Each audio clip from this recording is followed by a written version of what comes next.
Assalamualaikum warahmatullahi wabarakatuh. Kita jumpa lagi dalam pembelajaran biologi dengan judul Sel sebagai unit terkecil kehidupan dan bioproses pada sel dengan tujuan yang berbeda, yaitu 1. Siswa mampu membedakan perbedaan antara sel tumbuhan dan sel hewan. Yang kedua, siswa mampu menganalisis proses-proses kehidupan yang berlangsung di dalam sel.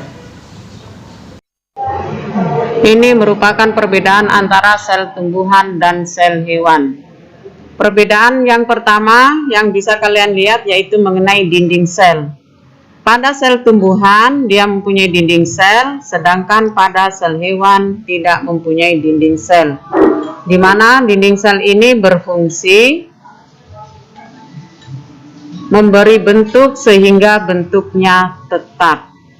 Sedangkan pada sel hewan bentuknya berubah-ubah. Kemudian perbedaan yang kedua yaitu adanya vakuola pada sel tumbuhan. Sedangkan pada sel hewan bukan berarti tidak ada vakuola, tapi vakuolanya pada sel hewan bersifat temporer, artinya dia muncul saat dibutuhkan. Dan fungsi vakuola pada tumbuhan di sini yaitu untuk menyimpan zat makanan cadangan. Yang ketiga, perbedaan yang ketiga bisa kalian lihat yaitu mengenai kloroplas yang ada pada sel tumbuhan. Jadi pada sel tumbuhan dia mempunyai kloroplas, sedangkan pada sel hewan tidak mempunyai kloroplas. Kloroplas pada sel hewan, saya ulang, kloroplas pada sel tumbuhan ini berfungsi memberi zat warna karena di dalamnya terdapat klorofil, di mana klorofil ini berfungsi sebagai proses fotosintesis. Untuk lebih jelasnya, kalian bisa memperhatikan tabel berikut ini.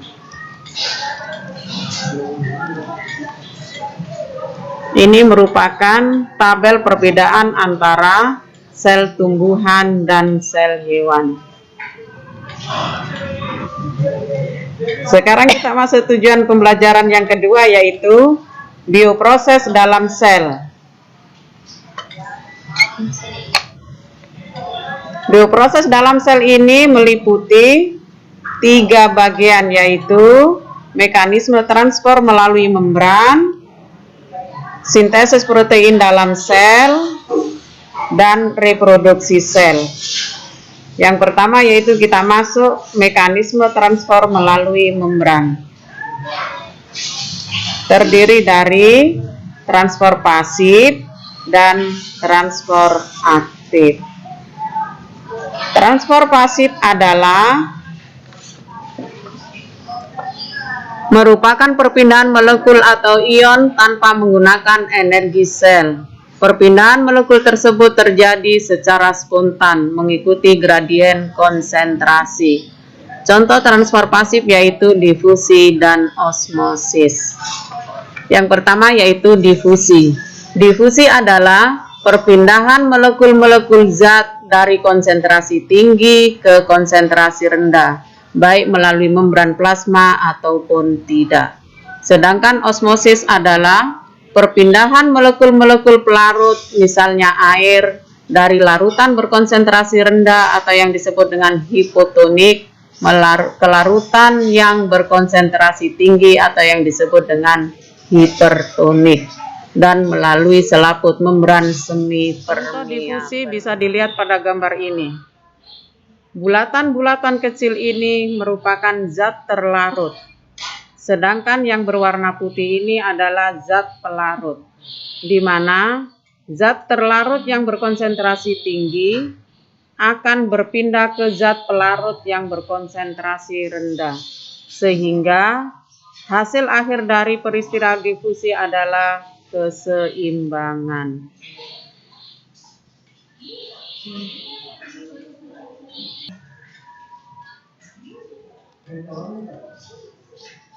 Yang kedua yaitu osmosis. Di sini bisa dilihat pada larutan A yang berkonsentrasi rendah atau yang disebut dengan hipotonik masuk ke dalam larutan B yang kepekatannya tinggi atau yang disebut dengan hipertonik. sehingga terjadi perpindahan zat pelarut. Di sini dilihat air berpindah ke konsentrasi tinggi atau yang kepekatannya tinggi. Dalam hal ini adalah dari A ke B. Sekarang kita masuk ke transport aktif. Transport aktif adalah transport yang memerlukan energi untuk melawan gradien konsentrasi. Pada transport aktif terjadi pemumpaan molekul melewati membran dan melawan gradien konsentrasi. Contoh transport aktif antara lain pompa natrium kalium, endositosis, dan eksositosis. Pompa natrium kalium adalah pompa ion Na+ dan K+, di mana terjadi transport ion atau pertukaran ion dari dalam sel ke luar sel.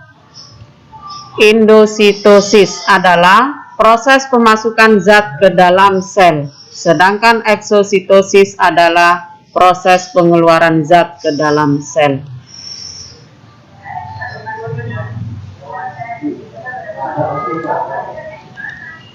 Untuk lebih jelasnya mengenai eksositosis dan endositosis bisa dilihat pada gambar ini.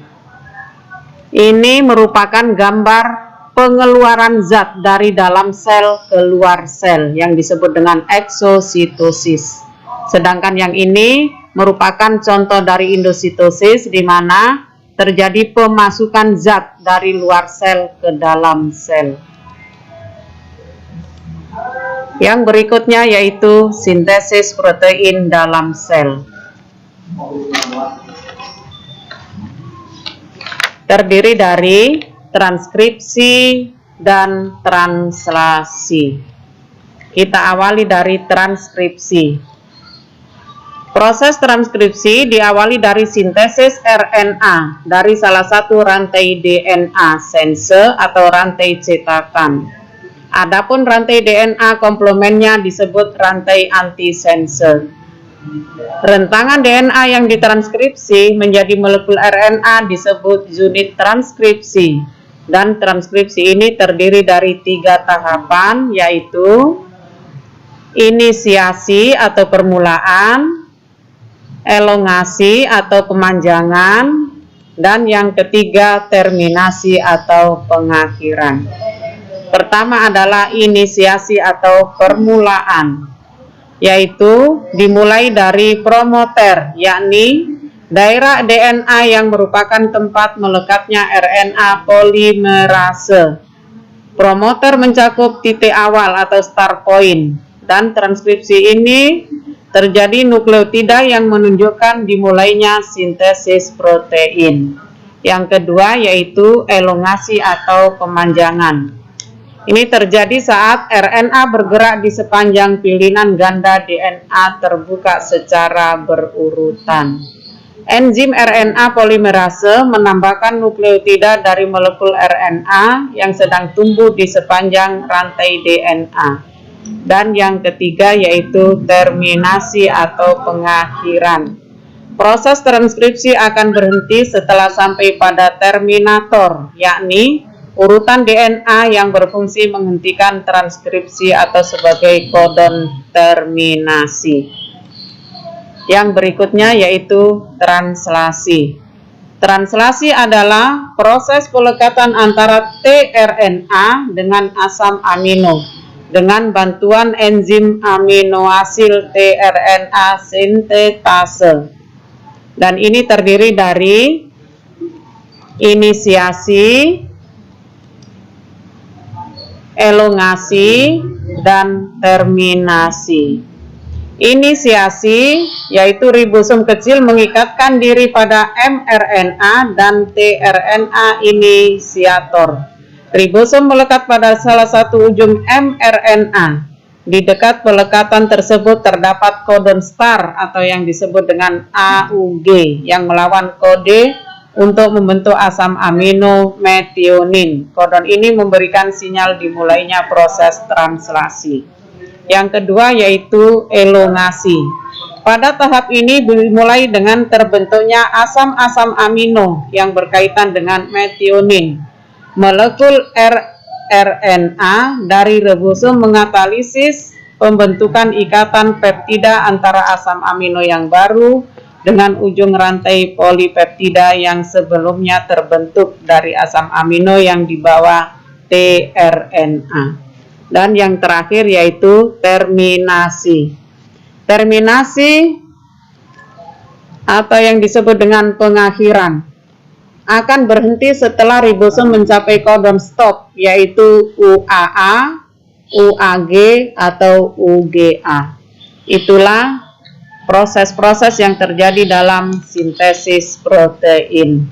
Dan yang berikutnya yaitu reproduksi sel. Reproduksi sel ini terdiri dari amitosis, mitosis, dan meiosis. Yang pertama yaitu amitosis, yaitu merupakan pembelahan langsung tanpa melalui tahap-tahap pembelahan, contohnya pada bakteri. Sedangkan mitosis yaitu peristiwa pembelahan sel di mana kromosom sel anak jumlahnya sama dengan kromosom sel induknya. Dan di sini terdiri dari tahap-tahap pembelahan antara lain profase, metafase, anafase, dan telofase.